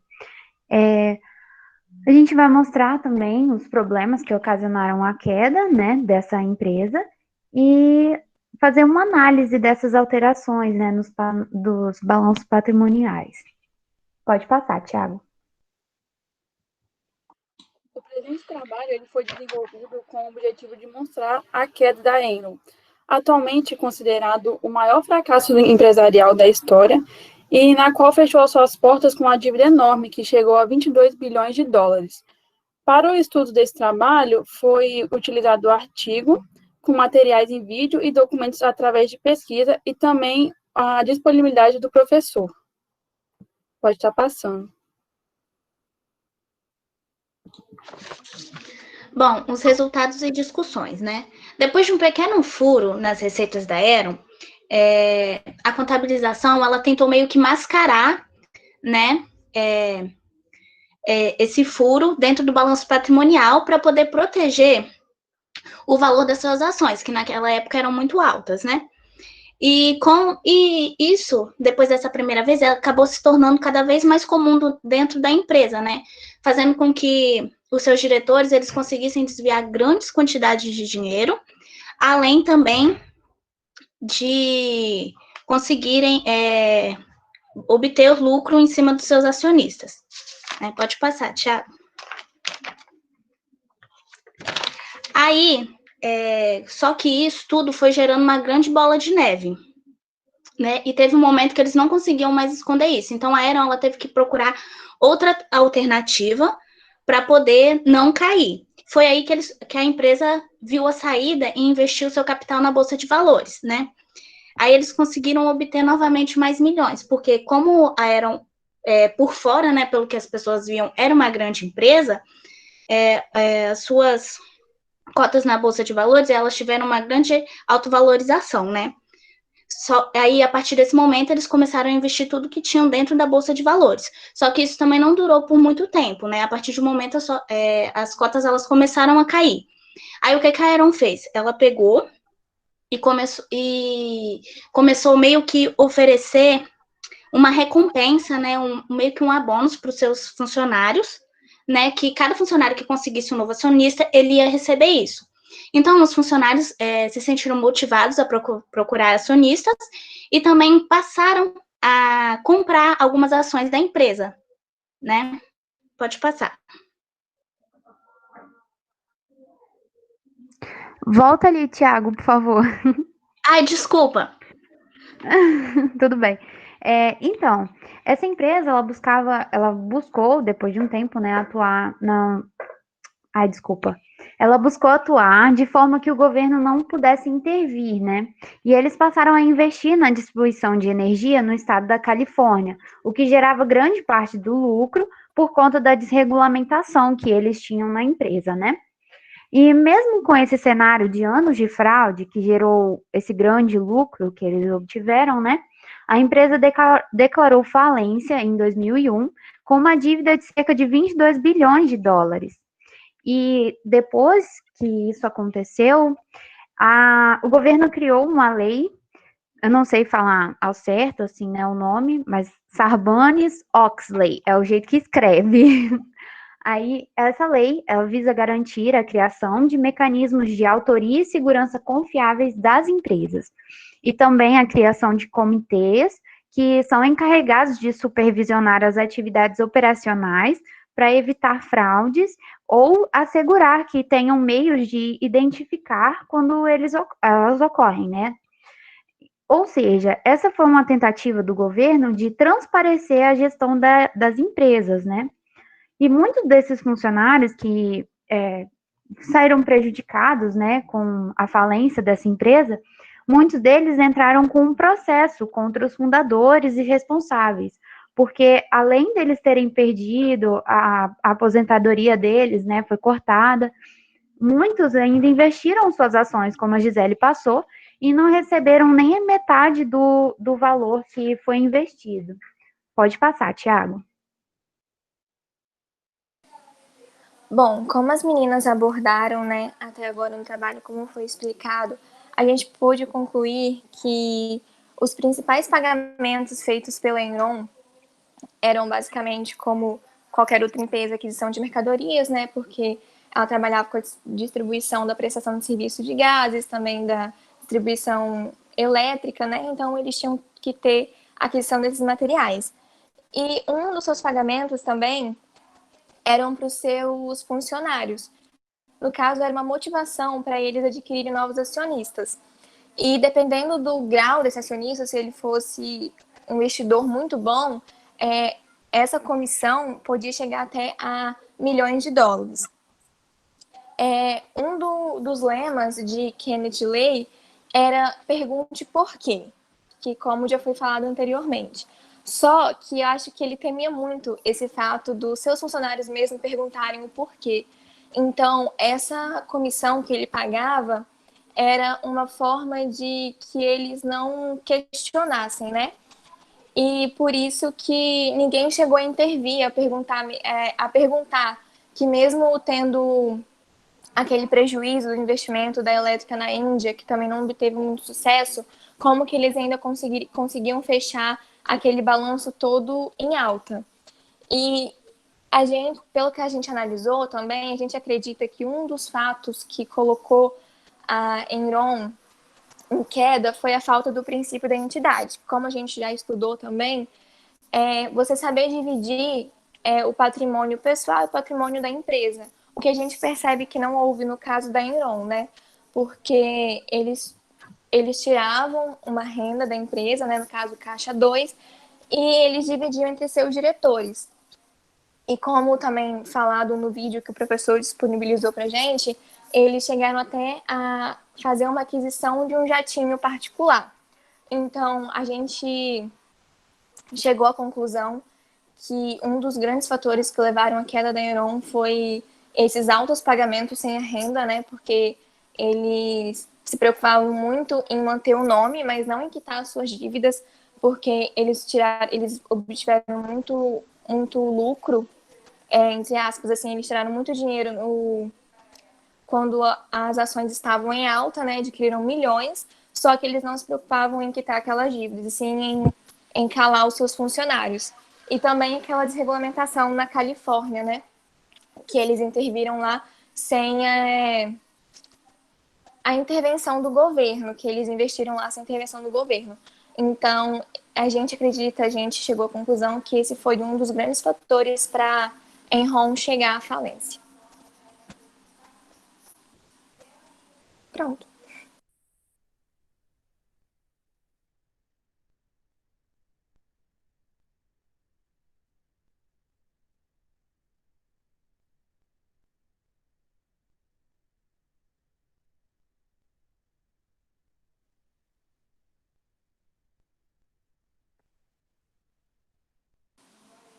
Gente? Tá mudo, professor. Ah, eu pensei que tinha dado bugado aqui. Opa, estão escutando agora? Agora sim, né? Agora sim, sim.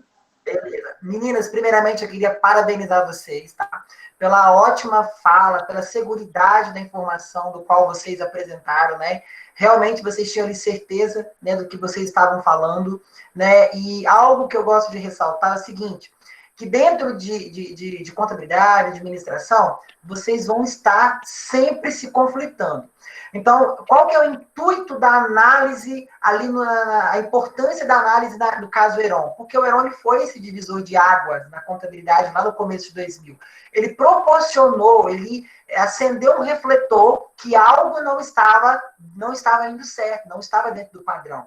Não era possível você adquirir ações ou movimentar um mercado tão aquecido sem uma regulamentação. E aí é que entra essa questão dos processos, meninas, e vocês falaram super bem, né? Eu acho interessante quando vocês fazem essa analogia, igual a Vitória fez no final, super bem colocado, Vitória, tá de parabéns. Ela pegou, né, ali algo que não, ela juntou algo que não estava indo muito bem, que é o caso da Enron ali, né, o porquê daquilo acontecer, né, com a justificativa do resultado.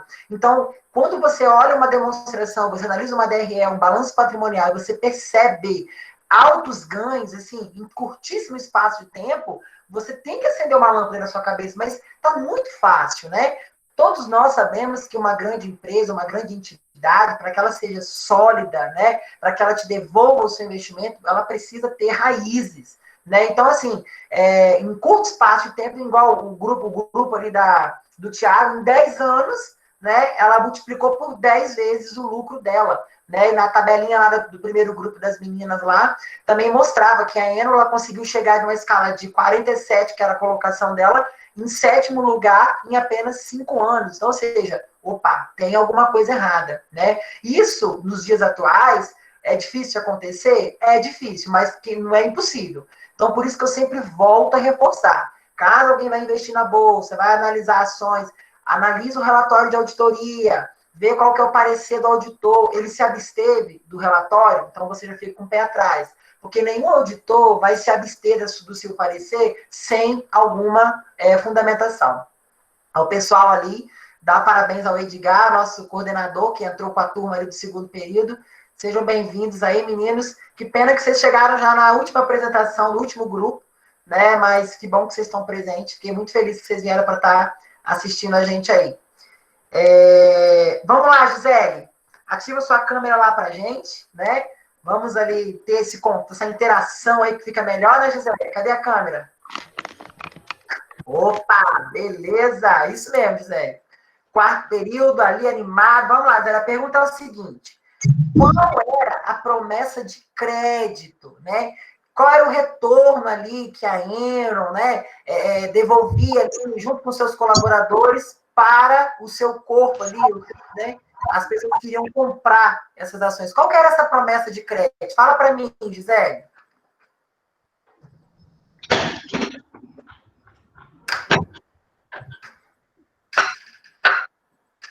Gisele? Então, você ficou na dúvida, deu aquela dúvida agora, Gisele? Pode Professor, tem alguma coisa dando mau contato aqui? Bom, pelo menos aqui para mim, tá chiando muito. Então pera lá. Gisele. Pra mim tá ok. Tá ok? Então deve ser aqui, desculpa. Beleza. Então vamos lá. Posso passar a pergunta para outro, Gisele? Você vai responder? Pode passar, professor. Beleza, pesquisa aí, tá? Que eu volto com ela com você depois. Vitória, vamos lá você, Vitória. Diz para mim, esse investimento na Índia, que empreendimento era esse, Vitória? Ativa sua câmera lá pra gente, que eu quero ver você também. Vamos lá. Isso, Vitória. Show. Boa noite. Boa, ótima. Fala para mim, Vitória, que investimento é esse na Índia? O que é isso que eles estavam vendendo lá? Que promessa era essa? Fala para mim. Bom, pelo que foi passado pelo vídeo, pelo que eu absorvi, eles tentaram abrir uma prestação de serviço, uma criação de elétrica, né, de eletricidade. Só que não obteve muito sucesso, eles não tiveram muito retorno, porque na época não era um lugar muito bom de se investir. Como na hora que está passando o documentário mesmo, eles falam que quem está pronto para criar uma empresa sabe que lá não é o lugar para se investir, não é o lugar para criar. Então, eu não sei se é naquela época, mas agora parece estar mais avançado. Mas eles tiveram muito prejuízo, pelo menos em milhões. Eles tiveram milhões em prejuízo. E para eles conseguir repor essa renda, eles continuaram mascarando, né, o balanço e tentaram investir da mesma forma na Califórnia, sem intervenção do governo, que era a intenção deles desde o começo. Show de bola, isso mesmo. Esse investimento na Índia, ele foi um investimento furado, aonde a Arthur Anderson, né, que era a consultoria, a auditoria deles ali, ela mascarou, ouviu, Thaísa? Olha só, ela mascarou aquilo ali, ela usou a SPE, que nós já falamos da SPE, que seria ali o serviço das empresas, né, as laranjas, ela transferiu isso para a SPE e depois ela comprou de volta para repor o seu ativo, ou seja, ela se desfez a um valor totalmente errôneo, né, fora do padrão, não é isso, Vitória? Ela se desfez, depois ela comprou de volta para repor a perda. Então, ou seja... Isso. Pode falar. Não, pode continuar, professor.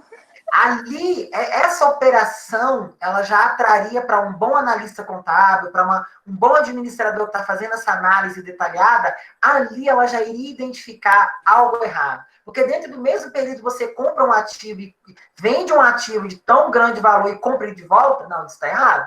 Então, isso você consegue identificar fazendo análise o quê? Vertical. Dentro ali do mesmo período ali você consegue identificar essa variação que você tem ali. Mas beleza, Vitória. Show de bola. Ó, parabéns pela colocação, tá? Muito boa. Obrigada, professor. Por nada. Luana, ativa lá para mim a sua câmera, Luana.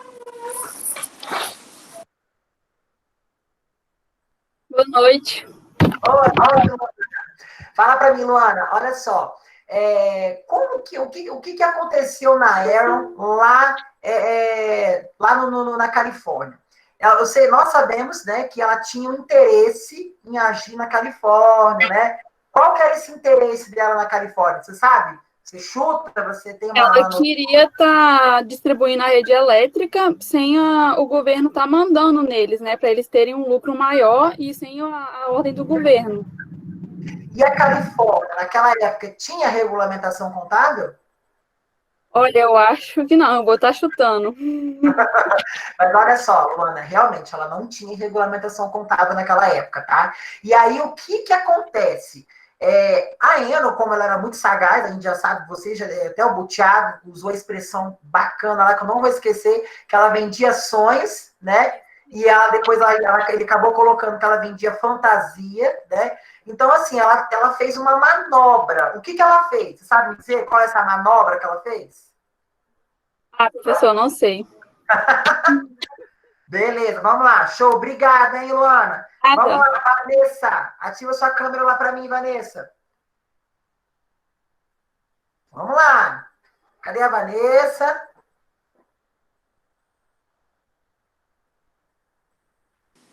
Professor, ela disse que a internet dela estava caindo muito porque ela estava com 3G. Beleza. Eu vou Então estar vamos lá. mandando mensagem para ver se ela volta, se tiver necessidade. Show. A Johanne, cadê você, Johanne? Ativa sua câmera lá pra gente. Eu tô aqui, professor. Cadê sua câmera? Deixa eu ver você. Aê, Tô Johanne. aqui. Olha, vou avisar logo que eu estou no 3G e tá travando muito aqui pra mim, tá bom? Não tem problema não. Se travar, a gente entende. Vamos Tá lá. bom. Conte para mim o seguinte, Johanne. A Enron, ela fez uma manobra lá no estado da Califórnia com o governo, certo? Uhum.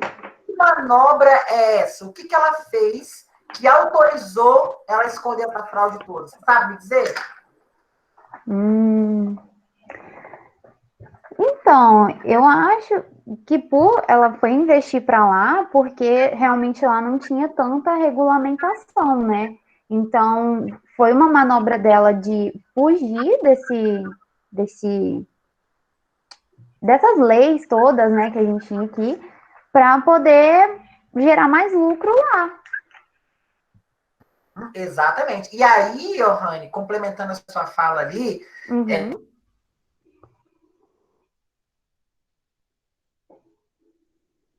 E aí, Professor, ficou mudo.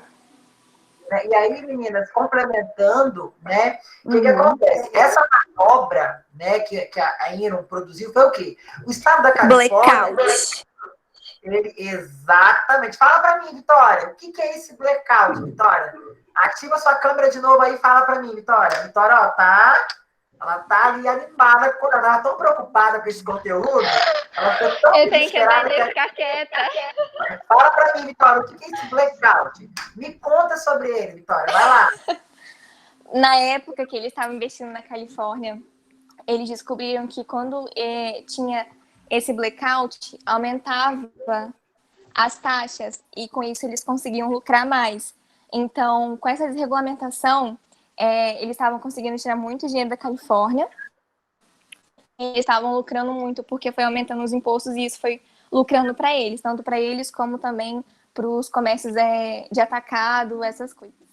Excelente. Esse blackout ali da Califórnia, ele foi causado tanto intencionalmente, né, ali pela Enron, né, tanto pela questão de mais, né, por que não investir, que era o slogan dela, né, e o que? Incentivar as pessoas a usarem o seu fundo de aposentadoria, de previdência, para quê? Para estar investindo cada vez mais, né, então, ou seja, ela se mantinha no mercado por isso. Ela tinha ali toda uma máscara de solidez, né? Não, venha para a Enron, aqui o seu dinheiro ele dobra, e dobrava, né? Só que ninguém sabia que ela poderia quebrar em questão ali de minutos. Mas beleza, essa foi a manobra, deixa eu ver para quem? Para a Gisele. Essa foi a manobra, Gisele. A Enron, ela programou, já que a Califórnia não tinha uma sistematização contábil definida para elaborar as demonstrações contábeis, ela foi lá, vou fazer assim, assim, assim, assado, a minha DRE é assim, eu vou inflar isso, fazer aquilo, apresentou para o governo, como a Enron, né, ela era uma grande empresa, gerava muitos empregos e muitas oportunidades, o governo deu o sinal verde, e aí foi que aconteceu o princípio do fim da Enron. Meninas, vocês estão de parabéns, tá? O trabalho está excelente dentro do que eu solicitei, muito bacana, parabéns mesmo além de vocês terem feito o tema, né? Vocês foram a mais ali com o blackout, né? Que às vezes as perguntas, quando eu faço para vocês, às vezes não estão diretamente dentro do tema, né? E aí isso assusta, né? A pessoa, ela olha assim, né? Porque você tem que fazer o trabalho no contexto geral, de uma forma ampla, né? Mas beleza, muito obrigado pela apresentação de vocês, tá show de bola. Nosso coordenador é o Gazinho. Alguma colocação aí?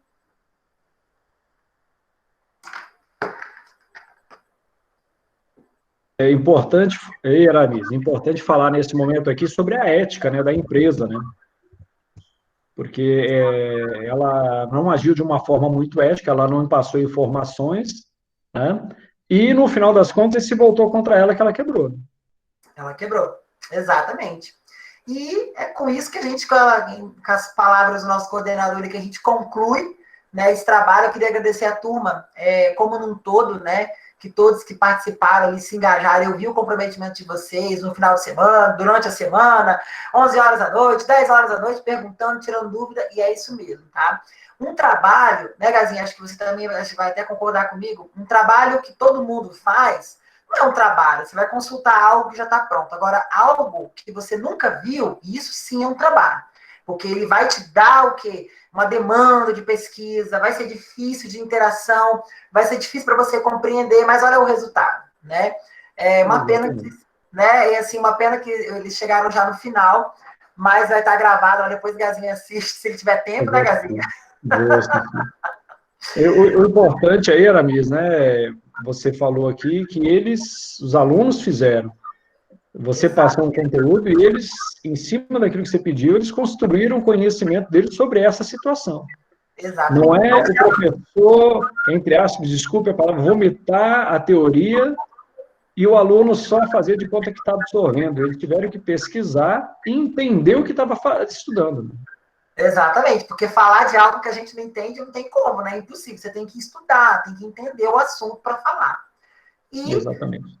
No mais, é isso. Eu queria agradecer a vocês, tá? Lá mais no finalzinho da semana eu posto o resultado de vocês, né? Mas foi muito bom.